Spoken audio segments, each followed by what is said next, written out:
तो हमारे सभी प्यारे भाइयों, आज हम बात करते हैं स्ट्रेटजी की, क्योंकि एग्ज़ाम में बहुत ज़्यादा स्ट्रेटजी न बनाने की वजह से लोग भटक रहे हैं। काफ़ी बच्चे सिलेक्शन से पीछे हट रहे हैं। जैसे कि हालांकि अभी कुछ पहले रेलवे का आया इस समय, और कोई बच्चा एसएससी सीजीएल पढ़ रहा है, तो उसकी पहले से आपको करना क्या है, एक स्ट्रेटजी रोड मैप। अगर हम आपको बात करते हैं जैसे रेलवे की, जैसे जो बच्चा रेलवे पढ़ रहा है, ठीक, रेलवे ऐसा कोई एसएससी, ठीक। अब एसएससी में क्या, तो देखो सबसे ज़्यादा रेलवे में इम्पॉर्टेंट जो चीज़ होती है, वे वेरी इम्पॉर्टेंट जो होता है वो होता है मैथ, रीजनिंग और साइंस, ठीक। ये बहुत ज़्यादा इंपॉर्टेंट होता है। लेकिन क्या होता है ना, कि जो बच्चे एसएससी पढ़े उनको भी बेनिफिट ये है कि ये इनको मैथ, रीजनिंग, साइंस के अलावा ये जो एसएससी वाले बच्चे हैं, इनको स्पेशल जीके जीएस पर ध्यान दिया जाता है, ठीक। सबसे पहले आपको करना क्या है कि एक स्ट्रेटजी बनानी। स्ट्रेटजी क्या होना चाहिए कि किसी एक एग्जाम को फोकस करना है, टारगेट करना है कि हमें किसी एक एग्जाम को ही क्वालिफाई करना है। देखो जैसे कि मान लो अगर हम एसएससी पढ़ रहे हैं, ठीक, हम एसएससी पढ़ रहे हैं, अगर मान लो हम एसएससी की बात करते हैं, एसएससी की, अगर हम एसएससी पढ़ते हैं तो हम पेपर दे सकते हैं, लेकिन अपना मेन टारगेट फोकस एसएससी के सिलेबस पे करें। एसएससी के सिलेबस पे फोकस ना करने की वजह से जब हम इस पर हैं, कोई बच्चा रेलवे का दिया, आरआरबी का दिया, फिर कोई कुछ सीजीएल दे दिया, फिर कोई सीएचएसएल दे दिया, हाँ,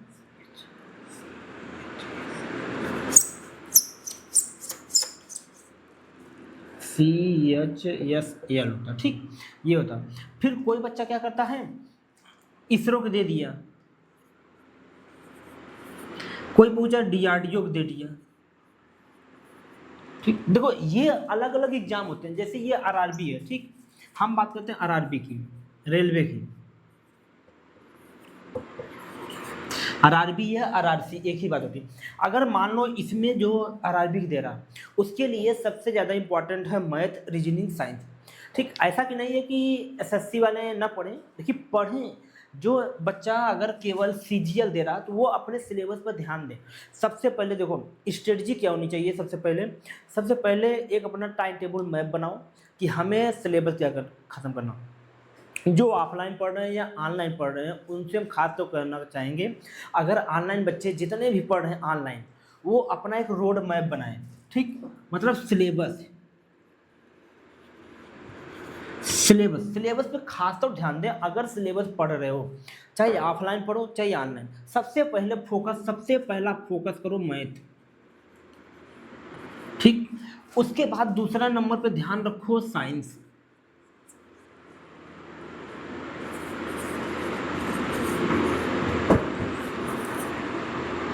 दूसरा नंबर पे ध्यान रखो क्या, रीजनिंग के बाद तीसरा आता है अपने सिलेबस के अकॉर्डिंग।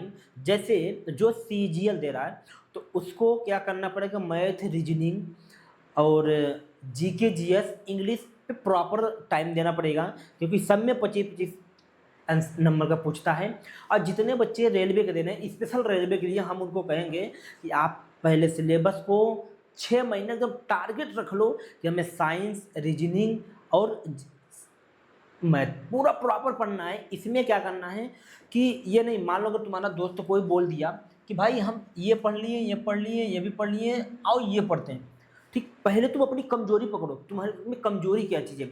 अगर जो बच्चे मान लो सीजीएल दे रहे हैं, उनके लिए ये बेनिफिट, लेकिन सीजीएल के लिए ना एक एक्स्ट्रा जो था इंग्लिश, ये सीजीएल के लिए इंग्लिश हो गया। उसके बाद जीके जीएस, एक कंप्यूटर, मतलब सीजीएल में तो काफ़ी सिलेबस होता है, काफ़ी ख़त्म भी करना पड़ा। जो अब इसका क्या होता है, सबसे पहले देखो, जो बच्चों मान लो इसरो दे रहे हैं, ठीक। अब इस जो मान लो हम करें इसरो दे रहे हैं, इसरो की जो बच्चा दे रहा है उसके लिए क्या करना पड़ेगा, टेक्निकल टेक्निकल पढ़ना पड़ेगा, ठीक। टेक्निकल ये वेरी वेरी इंपॉर्टेंट है इसरो के लिए, ठीक। वेरी आईएमपी मतलब आई इंपॉर्टेंट है, ठीक। टेक्निकल डीआरडीओ पढ़ रहा है, उसके लिए भी टेक्निकल है। तो हम ये कहना चाहेंगे भाई तू किसी एक सिलेबस पे फोकस कर, ठीक, एक एग्जाम पर देखो जैसे अगर मान लो एसएससी तुम फोकस कर रहे हो, ठीक, एसएससी तुम पूरी फोकस करो एसएससी पर, मैथ रीजनिंग, ठीक, जीके जीएस अपना तैयार करो, इस तरह पढ़ लो ना कि तुम जिस एग्जाम में बैठो, अगर तुम इसमें भी बैठो ना तो मैथ साइंस तुम्हें ज़्यादा पढ़ना ना पड़े, क्योंकि मैथ हालांकि एसएससी में काफ़ी इंपॉर्टेंट होता है, मैथ जबकि रोल निभाता है। सबसे पहले हम आपको बताएंगे, देखो सिलेबस मान लो चलो ख़त्म कर लिए, ठीक, चलो हम बात करते हैं, तुम सिलेबस ख़त्म कर लिए, अब देखो तुम्हें करना क्या है, ठीक, मान लो तुम्हारा सिलेबस ख़त्म हो गया, ठीक, सिलेबस एंड हो गया, सिलेबस तुम्हारा 6 मंथ में एंड हो गया, एंड मतलब समाप्त हो गया। उसके बाद क्या करो, देखो डेली, पहला नंबर डेली,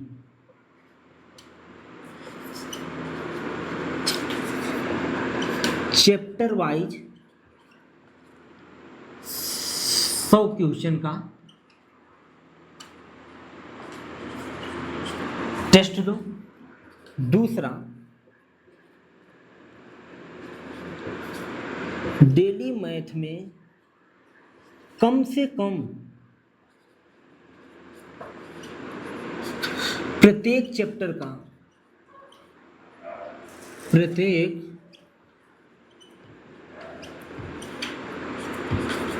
50 क्वेश्चन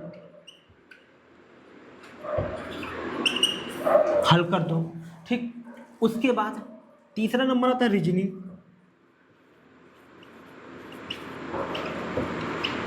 रीजनिंग क्या करो, चैप्टर वाइज, चैप्टर वाइज के 50 क्वेश्चन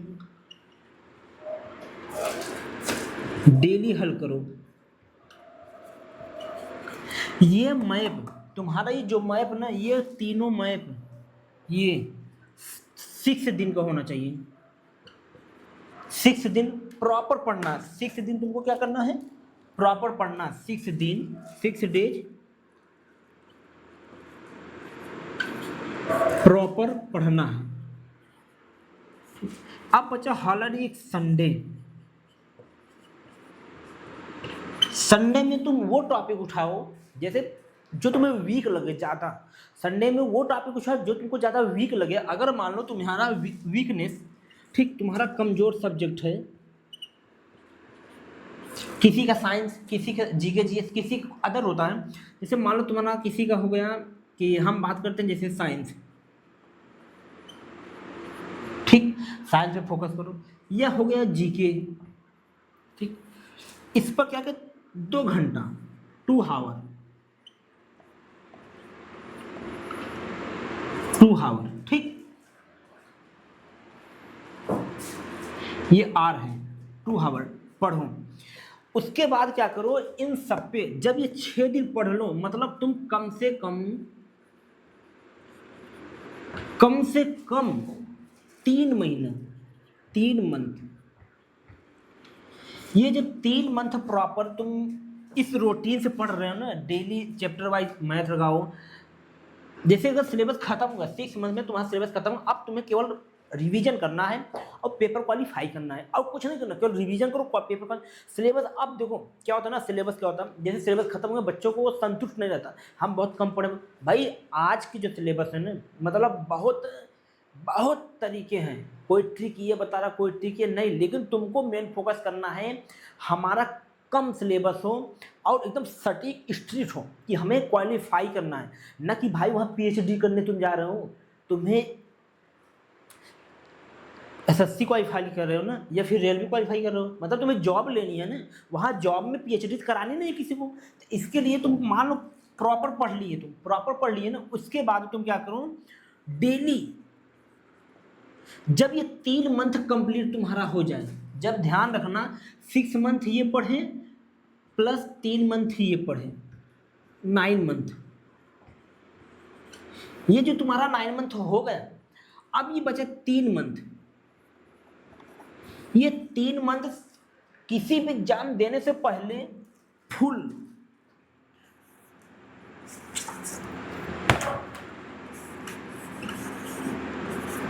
प्रीवियस पेपर उठाओ,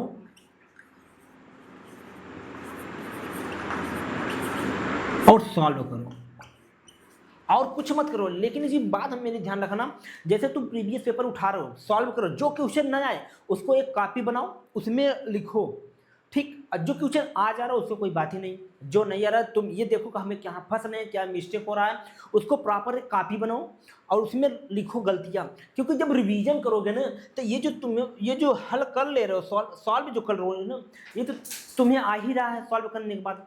जो मान लो तुम्हें नहीं आ रहा है, जैसे तुम मान लो कि कोई सब्जेक्ट तुम्हारा सिलेबस कमजोर है या गलत हो रहा है, तो उसमें क्या करना, तुम्हें जो क्वेश्चन तुम्हारी गलत है ना उसको तुम दोहराओ, देखो मिस्टेक क्या कर रहे थे, अपनी गलतियां सुधारो प्लस मॉक टेस्ट बिल्कुल मत छोड़ो जब तक पेपर आ रहा है, यानी मॉक टेस्ट एक बार सिलेबस खत्म करो। देखो जैसे मान लो कि 2027 में जिसको भी देना है, अभी 2026 हालांकि लगा हुआ है, 2027 में देना है, तो अभी से स्ट्रेटजी बना लो कि हमें जो है अपना सिलेबस खत्म करना है 6 मंथ में। जब तुमने सिलेबस खत्म कर लिया अपना, तो तुम क्या करना कि जिस भी एग्जाम को तुम टारगेट कर रहे हो ना, उसका प्रीवियस पेपर कम से कम 5 साल या 10 साल तक उठाकर एकदम पूरी एक्सरसाइज कर डालो।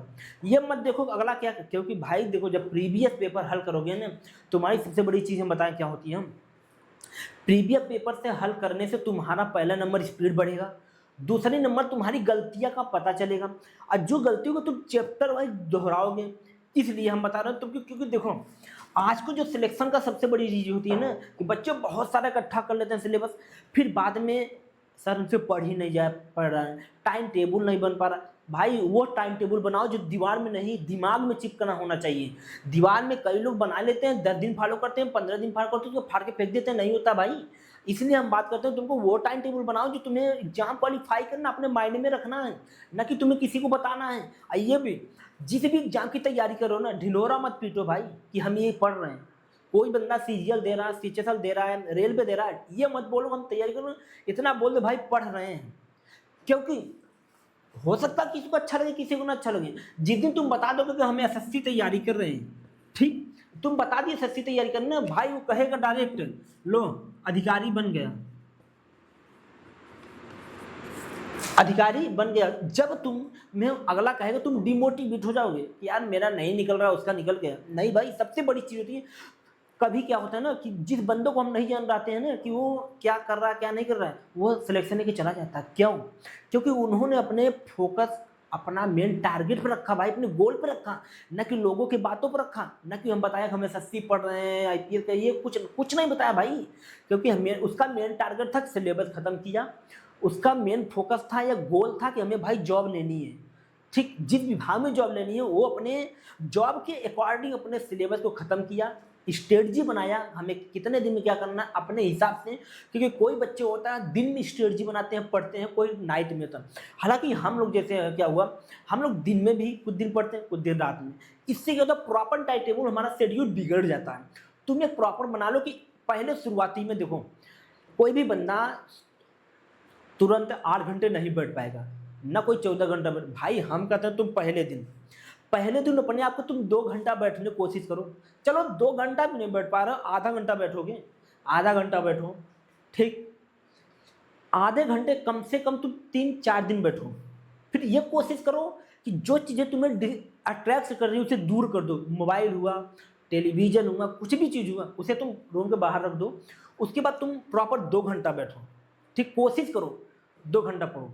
अब 2 घंटा में कंटिन्यू इस तरह मत लग जाओ कि हम पूरी फोकस लगा दें, 2 घंटा अगल बगल क्या हो रहा है नहीं पता चलती। इस तरह पढ़ो कि तुम्हें वो समझ में आए। 10 पढ़ने के बजाय तुम 2 ही पढ़ना पढ़ो, लेकिन 2 घंटे इस तरह पढ़ो कि कोई उठाकर तुमसे पूछ ले तो वो 2 पढ़ने का निचोड़ आना चाहिए भाई। क्योंकि यहाँ पर सिलेबस फ्री के बहुत पढ़े हैं, ऐसी बात नहीं है, बहुत सिलेबस फ्री के पढ़े हैं, लेकिन बच्चे सिलेबस के अकॉर्डिंग नहीं चल पाते। वो इस टीचर का देखें बहुत अच्छा लगा, इसका भी सिलेबस कर लिए, इस टीचर का लगे बहुत अच्छा लगा, सिलेबस कर लिए। भाई वो सिलेबस के चक्कर में एक दिन इकट्ठा कर लेते हैं कि न इधर को होते हैं न उधर को होते हैं। अगर मान लो हमारे पास, हम कह रहे हैं तुमको, हम बता रहे हैं, ठीक, मान लो हमारे पास एक बुक होनी चाहिए रीजनिंग की, ठीक, एक बुक मैथ की और एक बुक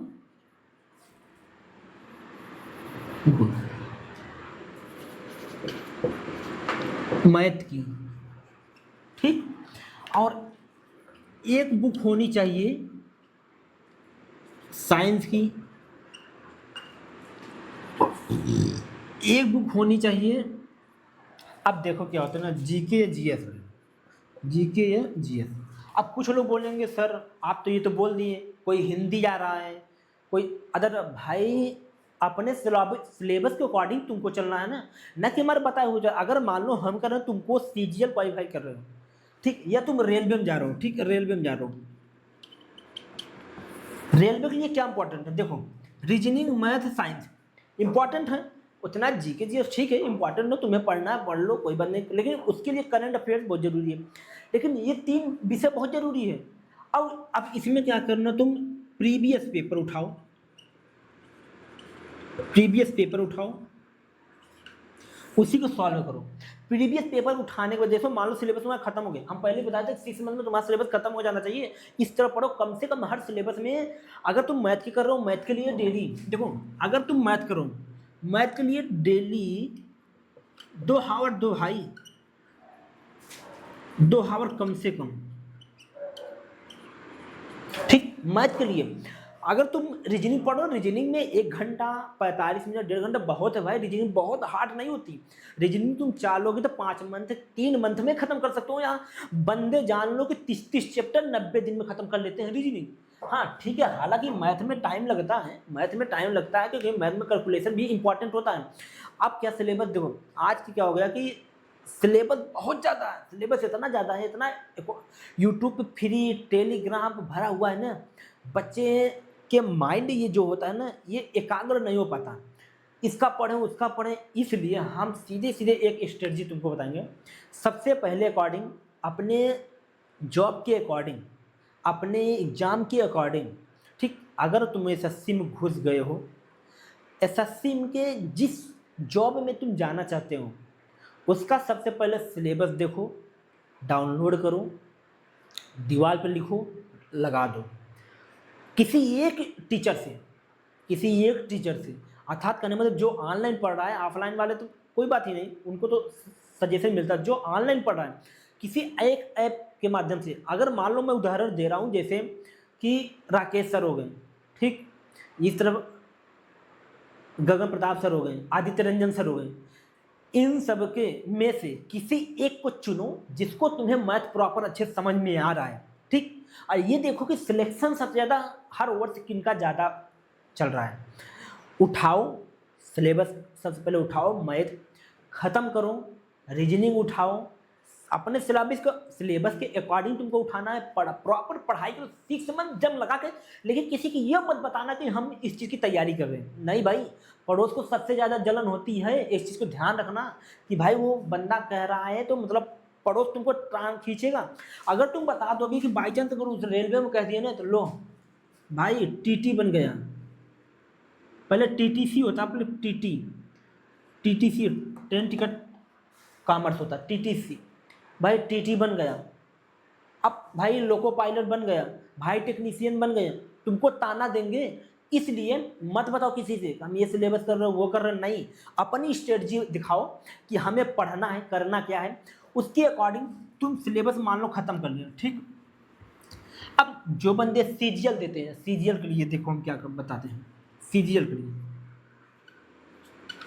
सीजीएल में कर रहा हूँ, पढ़ रहा हूँ, अपने पहला नंबर अपने पार्टनर रिश्तेदार किसी से मत बताओ, यहाँ तक कि कोशिश करो कि कोई तुम्हारा भाई बहन सिस्टर भी न जाने कि तुम पढ़ क्या रहे हो, उसको भी ये लगना चाहिए कि पता नहीं क्या पढ़ रहा है, सारा दिन घुसा रहा था, समझ नहीं आता। जिस दिन तुम सक्सेस हो जाओगे, क्वालिफाई कर जाओगे ना भाई, तुम्हारा रिजल्ट बोलेगा, 4 नहीं 40 लोग से नहीं, 4,000 लोग से बोलेगा कि बंदा आगे करता क्या था, ठीक। अभी तुमको बहुत डिमोटिवेट होगा, क्यों? क्योंकि तुमने ढिंडोरा पीट दिया है ना कि हम एसएससी तैयारी करें, सीजीएल करें। नहीं भाई, ये गलत बात है तुम्हारी, ढिंडोरा मत पीटो, हमारा ना शांत बनाओ, अपना एक कमरा लो, बैठो, जहाँ तुमको कंफर्टेबल लग रहा है, लाइब्रेरी हो गई, कमरा हो गया, छत हो गया, जहाँ तुमको कंफर्टेबल लग रहा है, पढ़ो, शांति से सिलेबस खत्म करो, पढ़ाई करो, ठीक। और हम तुमको यही बताना चाहेंगे भाई, तुम्हारा छोटा भाई सजेशन दे रहा है कि बार बार मत भटको, बार बार किसी का देखकर मत भटको, अपने सिलेबस के अकॉर्डिंग, अपने जॉब के अकॉर्डिंग पढ़ाई करो, ठीक। तो हम आज तुमको यहाँ तक बता देते दिए हैं। कल से हम तुमको डेली डेली तुमको सुबह 8 बजे, तुमको सुबह डेली 8 बजे सबसे पहले हम बात करेंगे फिजिक्स पढ़ाएंगे। फिजिक्स जैसे ही खत्म होगा तुमको हम केमिस्ट्री लेकर आएंगे, केमिस्ट्री जैसे खत्म होगा बायो की ओर चलेंगे, उसके बाद हम चलेंगे रीजनिंग की ओर, उसके बाद टेक्निकल। क्योंकि हम तैयारी किस चीज़ की कराते हैं, देखो हम कराते हैं इसरो, ठीक, DRDO,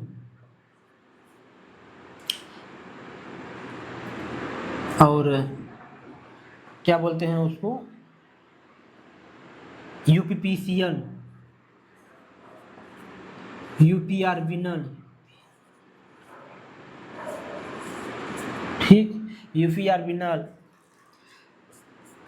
इन सबको अगर तुमको पढ़ना है या तैयारी करना है पूरी स्ट्रेटजी के साथ, पूरी गारंटी के साथ हम बता रहे हैं तुमको, बहुत कम सिलेबस में तुमको सटीक रोड मैप देंगे तुम्हें करना क्या है, कैसे तैयारी करनी है। तो हमारे YouTube चैनल पे आ जाना, UPITI वाला बाई अंकित सर,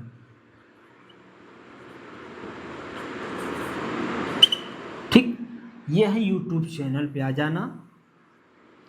तुमको हम प्रॉपर तैयारी की पूरी रणनीति सहित बता देंगे।